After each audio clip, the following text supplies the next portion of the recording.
Good morning out there in Canvas fam land. All of those little notifications you hear in the background mean we are live on Facebook, YouTube, Twitter, LinkedIn, all of the places. I get a little hung up when we first start here because I forget that we stream to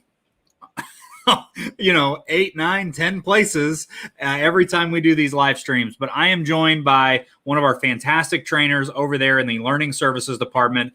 These are my absolute favorite sessions when I was an educator and now obviously as Senior Manager of Customer Marketing here at Instructure, because you get to learn how things work inside of Canvas from not only some of the best people in the company, but also our expert trainers and learning services department. I am joined today by Corey Chitwood. Corey, thank you so much for joining the live stream. It's always a good time when we have you, and how timely is this topic going to be about reducing, reusing, and recycling all of this content they may be looking over as they start a new year. So absolutely, thanks again for joining us. Hey, I'm so glad to be here. I love doing Canvas Live, and I love getting to help teachers. I was a teacher for 21 years, so getting to reach a broader audience is just the most fulfilling thing. And at the beginning of the year, when you've got so much going on, you feel like your head is barely above water, you want to have less work to do. You want to find a way to make your to-do list a lot shorter. And by being, well, I guess environmentally friendly, I mean, going paperless is environmentally friendly, right? But, it will help us reduce our work as teachers. Let me pull over my next slide. It will help us reduce our work as teachers by being able to spend a minute either finding a template or creating a template. We use templates for everything, but we'll talk about really the benefits of using a template, about reducing your work as a teacher. And a lot of people, especially if you're new to Canvas, you don't realize that everything in Canvas can be duplicated. So that is a great way to reduce your work, not just with templates, but finding work and just reducing your work. Right. And I'm going to jump in, Corey, because I want folks to kind of see this slide. This is exactly what we're going to be talking about today. I know a lot of folks that are joining us.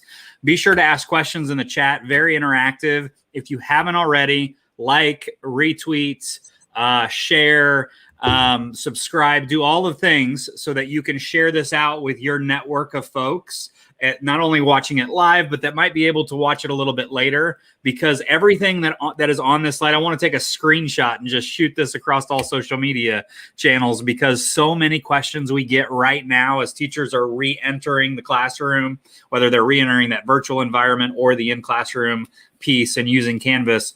These items are like the top 6 items that always come up, right? How can I had some stuff for last year. I know I was working on these things. So if you have the opportunity, send this to your folks, because it is valuable, free training from our expert trainer. I'm going to get out of the way. I'm letting Corey do his thing. Sorry, I just want to make sure jump in when you've got something to offer. Yeah, absolutely. And then as far as reusing, as teachers, we have a lot of stacks of papers in our classroom. We've got this stack of paper for the students who need some enrichment materials. We've got this stack of paper for students who need some remediation. We've got this stack of papers for students who have accommodations. Lots of stacks of papers everywhere. Well, we can really differentiate in Canvas and save ourselves, again, reduce the amount of time we're doing on it, and really be able to accommodate different learning styles and different learning needs without spending much time and reducing the clutter in your classroom. And then another immediate question from new users is always, well, once I build this stuff, then what happens next year? How do I get it over there from next year? How hard is that going to be? Well, I'll show you today how super simple it is to just either directly share something from one of your courses to another course, or allow another teacher in your school to reuse your work. Help them be able to follow maybe some of the best practices that you've learned. And then finally, recycling. the greatest thing about a learning management system is that you do get to reuse your work year after year after year, and your prep time gets shorter and shorter and shorter. So I'll make sure that everyone understands how to use the course import tool, and we'll talk about some of the details of the course import tool and some other functions that will go along with the course import tool. And then to finish it off, when you recycle something, you turn something old and make something new. So we'll talk about some really easy ways that you can freshen up your content without spending a lot of time. So let's get into that. And first, talk about reducing your work with templates. But even broader than templates, anything practically in Canvas can be duplicated.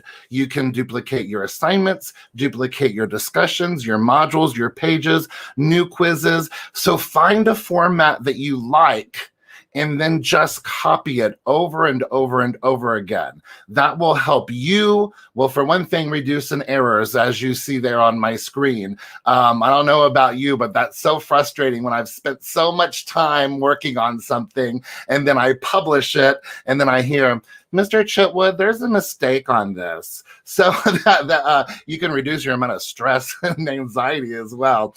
But we can really focus on the learning when we're giving our students a consistent experience, and we're reducing their stress level as well, trying to figure out Canvas when we really just need to figure out the content that we're learning. And then you can make it as cool as you want.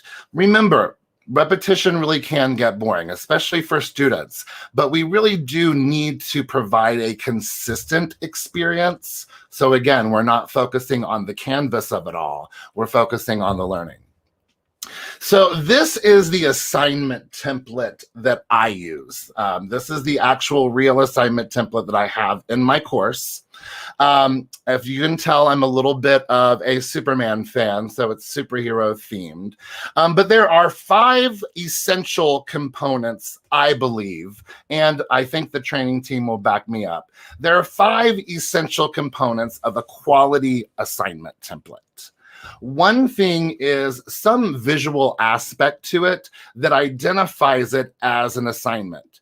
You know, when my students see that banner across the top and they see those icons, they go, oh, this is where I turn in my work.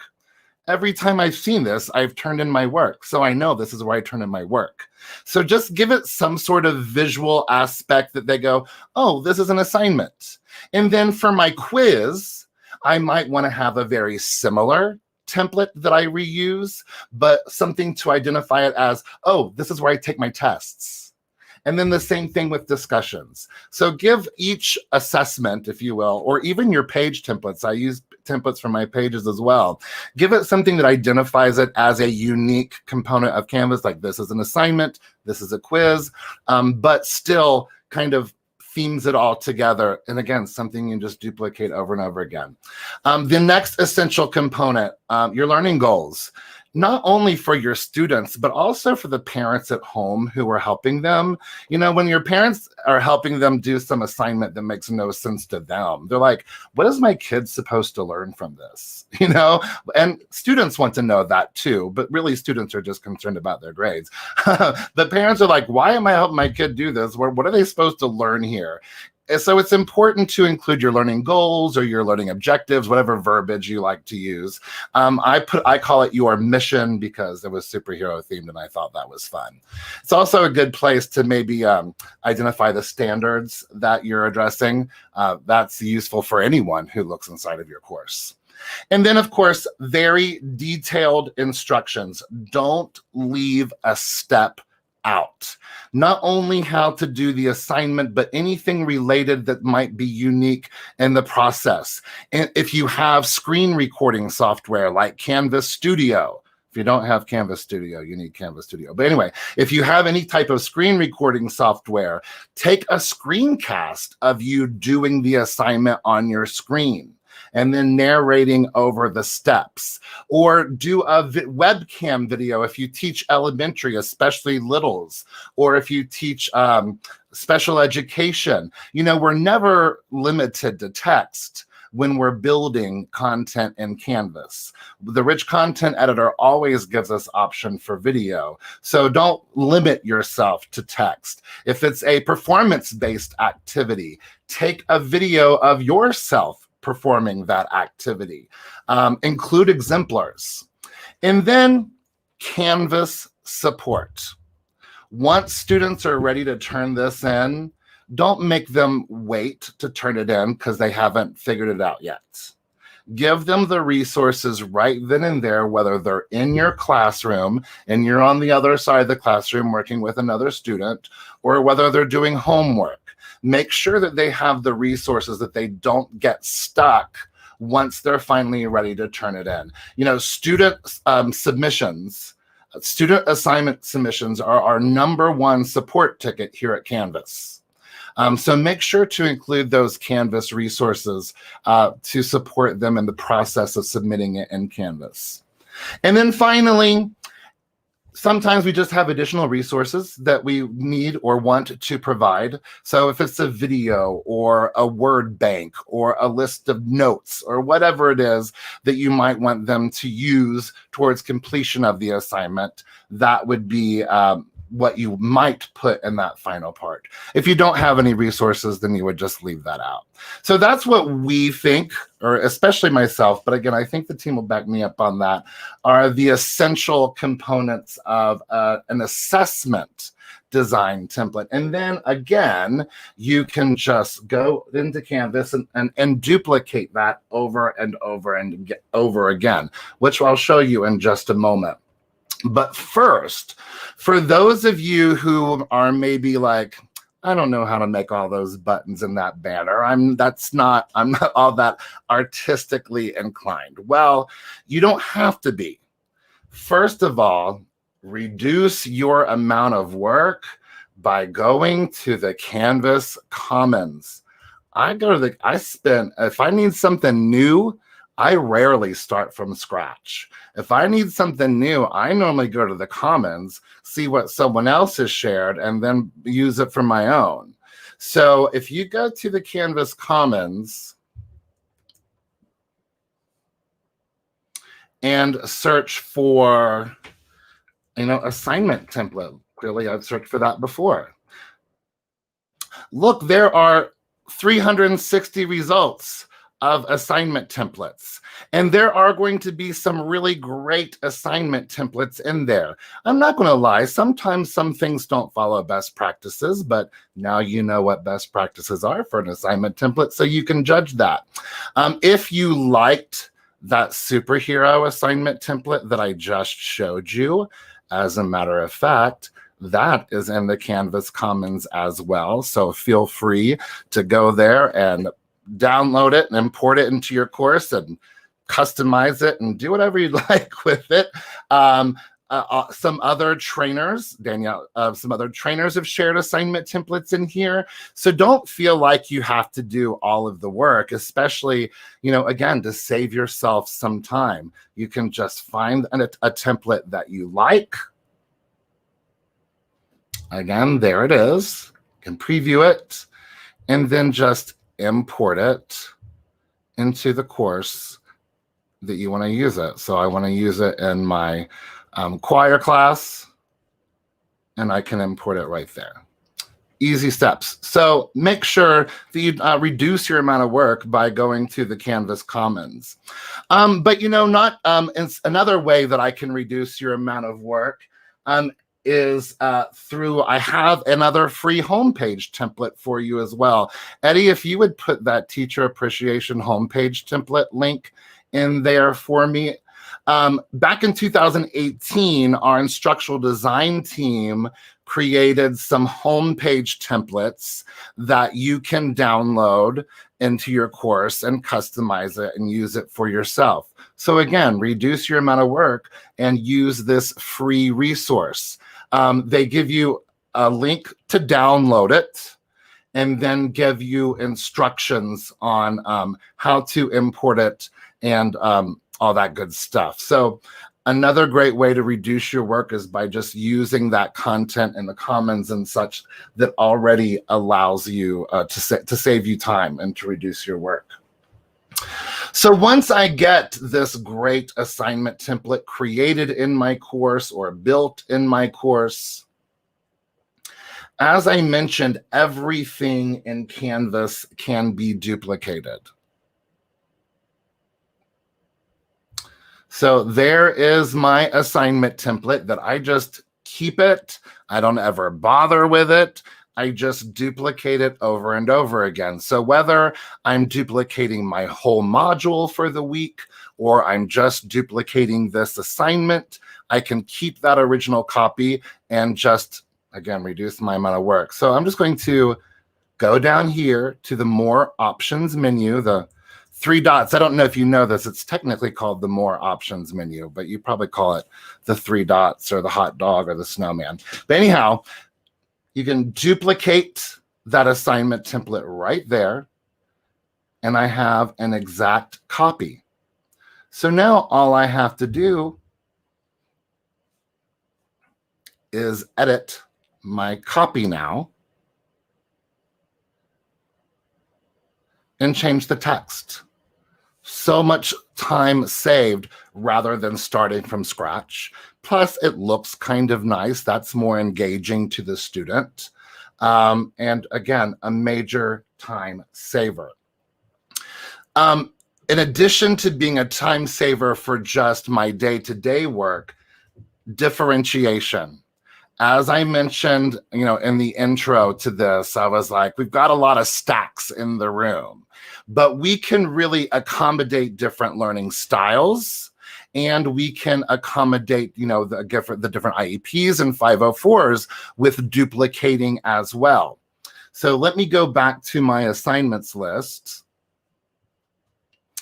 And let's say, for assignments, when you create a new assignment, you can choose multiple submission options. That's one way of accommodating different learning styles, is by creating one assignment and choosing multiple submission options. That's one way to differentiate and accommodate. But as I mentioned just a little bit ago, it's important that we give them very specific instructions, and the instructions for the different submission types would be different. So, I don't want to have to make 4 different assignments and all that good stuff. Well, I don't really. Let's say that for this assignment, this first copy I just made, let's say for this option, they're going to submit a paper. All right. And then I'm also going to give the option to some other students to submit a video or audio submission. So instead of writing down their answer, expressing their answer. And then maybe I'm going to give also another option to students who maybe want to do a project instead of the other 2 options. So all I have to do is just duplicate that over and again and only change the instructions. And then to identify it, use emojis. Never underestimate the power of an emoji. It's so useful for navigation, organization, identification, so many uses. Like, we love to use emojis. So let's say that, again, this is the group of students who are going to do a project. So I want to change the name of this to, I'm just going to add an emoji, right? All you have to do is right click, and there is emoji and symbols. Just right click. So let's see here. I wonder for what kind of emoji that does that. We'll use hammer. How's that? So the students who are doing the project, they get the hammer. Or the students who are doing the project, they get the red circle. especially for elementary non-readers. So those who are doing the video submission, you are the blue squares. And then those of you who are doing the written submission, you are the green hearts. See, that doesn't take a lot of time. All I had to do was duplicate that assignment, change only the instructions, and then identify which one was which submission. Again, for elementary, I feel like color and shape emojis are the most useful identifier. When you're in middle and high school, maybe you want to have a fun like video camera emoji for those who are doing video submissions or something of the sort. I couldn't think of a good emoji for project off the top of my head.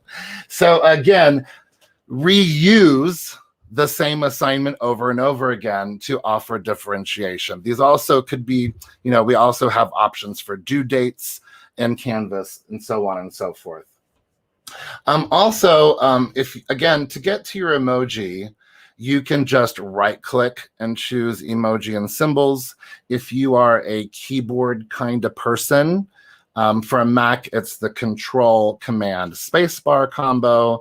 And for Windows, it's the Windows key and the period, and the Windows key, or the Windows key and the semicolon. Reuse your work by copying it to your other courses and by letting other teachers reuse your work. You can share any module, assignment, quiz, discussion, you name it, with another teacher and with one of your other courses. And it's as simple as coming down here again to the More Options menu,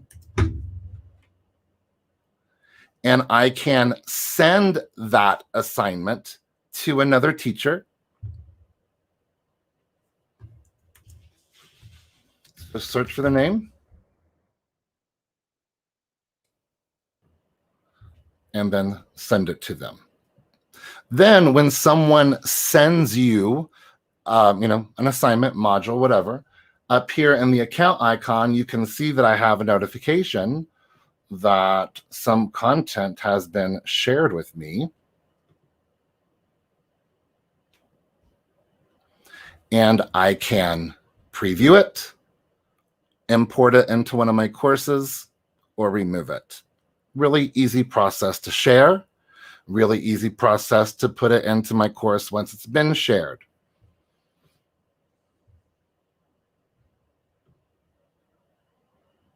Going right back to where I was. If I have just one or two items, once I create something in one course, as soon as I create it, if I want to use it in another course as well, I can go to the same exact place and copy it. Oops, that's not what it's supposed to do.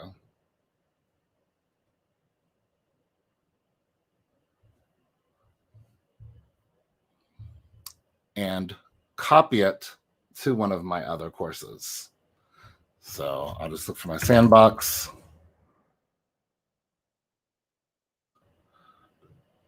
I can even choose into which module I would like that to go, and I can even organize it as I'm copying it. So again, a time saver and still meeting all of those needs for accommodation. So let's finish off with recycle.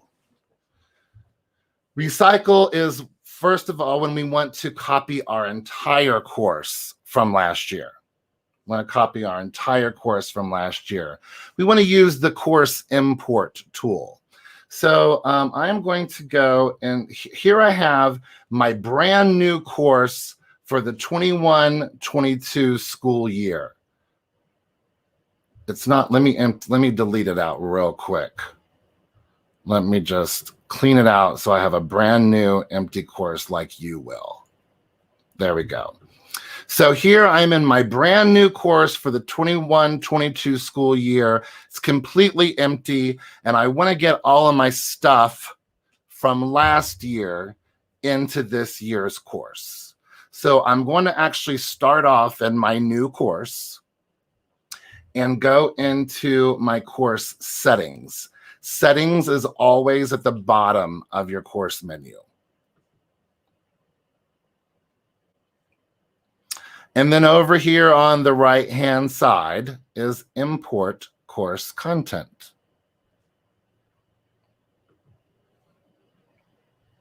So I am going to choose the very first option, copy a Canvas course. I think that makes sense. And then search for last year's course. So let's see what. So there's last year's choir class that I taught. I can choose, do I want to copy the entire course, or do I want to copy just particular items in the course? I have the option. I'll choose that option just so that I can show it to you. And then I can choose to adjust calendar events and due dates. Now, this is really awesome. I'm not going to lie, it's probably not going to be useful to you this year at the beginning of the year, because I assumed that last year was probably pretty out of whack and nothing was very consistent. But once you get back onto a normal school year schedule, Canvas will even shift all of your calendar events and due dates from last year to match this year's start and end date calendar. So, I mean, you might have to go, sometimes holidays change, so you might have to go to your calendar and drag and drop a few items, but it's also better to drag and drop a few items than to have to give everything a new due date. But for you this year, I have an even better option for you. Since, again, last year was probably kind of not as consistent as you would like. This year, I'm going to recommend that you remove your dates, and I'll explain why in just a moment. So I can import last year's course. Since I chose select specific content, here's my option of which content I want to copy. So I can copy my course settings, my syllabus, my modules. You can click on any of these arrows and choose like which modules you want to import. So, I'll just choose a few things. I definitely want my question banks, my rubrics, my outcomes, etc., and select content. So now it's going to import, as much or all of last year's course into this year's course.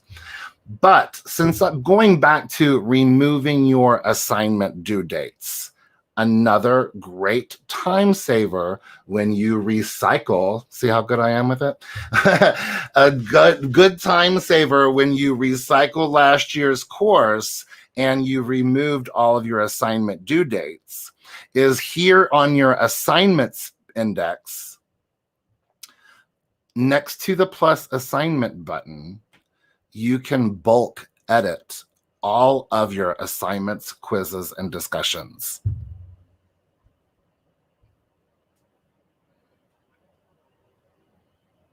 It's thinking about it. There you go. So right there, I can, since last year might have been a little bit crazy, this year is hopefully going to be a lot more normal. I can just come here and manually give assignment due dates to all of my assignments, quizzes, and discussions, update the availability windows. I can even check multiple assignments and I can batch edit them. So I can just shift those dates or I can remove those dates. So another great way to save time once we've recycled last year's course and we need to adjust those events and due dates. Some final things. I told you I was going to be a little bit long-winded. Some final things. When you do come in, you do use that course import tool. Draft state, meaning if it's published or unpublished, will be copied. So if something is unpublished in your original course, it will be unpublished in your new course. If you're using mastery paths, you will have to reset up those mastery paths. Um, when you only select individual assignments, it won't copy your assignment groups. So if you want to copy your assignment groups, you'll just have to copy all of your assignments. It does not copy groups because groups are associated with, your roster and your enrollment, and it does not copy your enrollment. When you copy just individual assignments, it will put them in their own assignment group called imported assignments. Again, it won't copy anything enrollment related. If you copy your announcements, students won't receive new notifications about those announcements. And there's a few other, just small limitations like office hours in the scheduler won't copy. And then finish it off with recycling means making something new. And again, I realize that you're on negative time right now. So these are some quick and easy ways to make something new out of your old stuff. Number one, if today you had a revelation about templates, you can now quickly and easily copy and paste text from an old assignment into a new assignment template. Gamification. Come up with a common theme for your course, whether it's just a color scheme. But again, those buttons and images and banners that you use, theming it out is engaging for learners of all ages, higher ed down to, our littles. And if you're not familiar with badging and Badger, you need to get familiar with badging and Badger. People go nuts about badges. And I say people because I'm not just talking students. When I train teachers and I offer badges for training, I mean, it's mayhem for people to try to earn badges. So badging works. I used to be a skeptic, and now I'm a true believer that badging works. And we do have a really great getting started with Badger webinar. So in your training services portal, you might have live trainings in there that you could check out the Getting Started with Badger webinar to learn more about that. Another quick and easy way to, we're so happy when we get Canvas that we can reuse our old Google stuff and we can reuse our old Office stuff. We're so thrilled that we've spent all this time creating it and we don't have to create it again.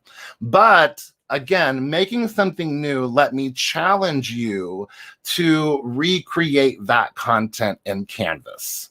For one benefit is that when you embed a document in Canvas, it doesn't resize as well on mobile devices and other smaller devices as a Canvas page would.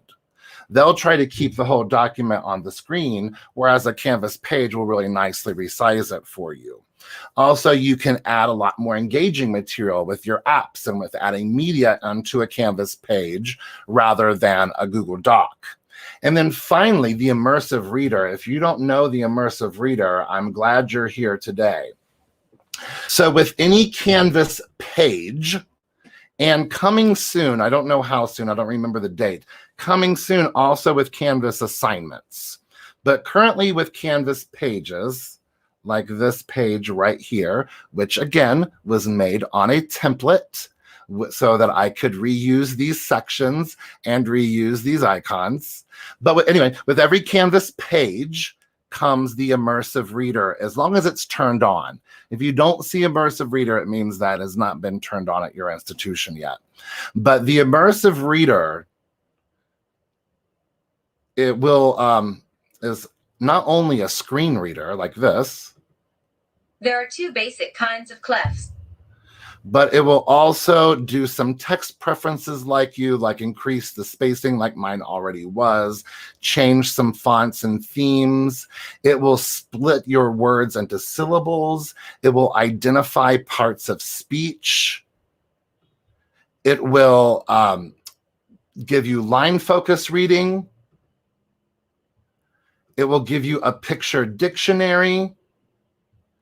And you're going to flip your lid if you don't know this already. It will translate the entire page for you into quite a list of languages. It will translate the entire document and still screen read. Hay dos tipos básicos de claves.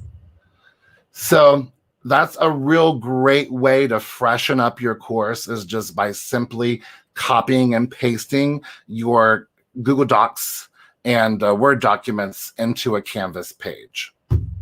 And then finally, I want to leave you with this. And if Eddie, if you would put that course evaluation checklist link in the chat.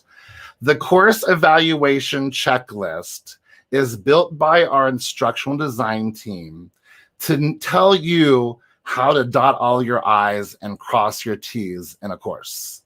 If you want to make sure that you're following all the best practices, if you want to make sure, again, that you're not leaving anything out, the course evaluation checklist is literally the tool that our instructional design team uses themselves to evaluate courses. So if you click on that link, it will give you the option to make your own copy up here in the upper right corner. But again, anything that you can do in a course and anything that you should do in a course is all on this checklist and prioritized by order of importance. You know, you've got your 1-star essential items that should be part of the course no matter what. When you want to add value to your course, you'll jump into those best practice items. And then when you want to really elevate learning through Canvas, apply these exemplary items. So that is, again, a way that you can just freshen up your course by making sure that you're, again, following all of your P's and Q's. So let me just finish off going back to this slide. Reduce your work by creating templates and then duplicating it. Reuse your work by offering differentiation by copying and then reusing it in your other courses and reusing it with other teachers. And then recycle your work by copying last year's stuff using the course import tool and then making it new. That's all I got for y'all. Thanks so much. Are there any questions on there I didn't see? Corey, no, I've been managing the chat, man. Thank you so much for just providing your knowledge from the training team. Corey Chitwood over there on Learning Services. All the links are down in the chat. Remember, do not forget, we've got lots of hearts coming your way. Hearts and likes, Corey, for all the fun that you provided us with this excellent session on reducing, reusing, and recycling a lot of that course content, making something new with it. It's so timely here at the beginning of the year. So we do appreciate your time, Corey. As always, make sure you like, subscribe, retweet, share, do all of the things so your folks can see this fantastic session from our good friend Corey over there in our Learning Services department. And if you don't know about our training or learning services, shameless plug, Google Learning Services and Canvas. You'll find all kinds of fun stuff that might be available to you in your institutions. As always, we will be with you again with our next live stream. Same bat time, same bat channel. Make sure you're subscribing and liking so you get those notifications. Thanks, everybody, for joining us. Until next time.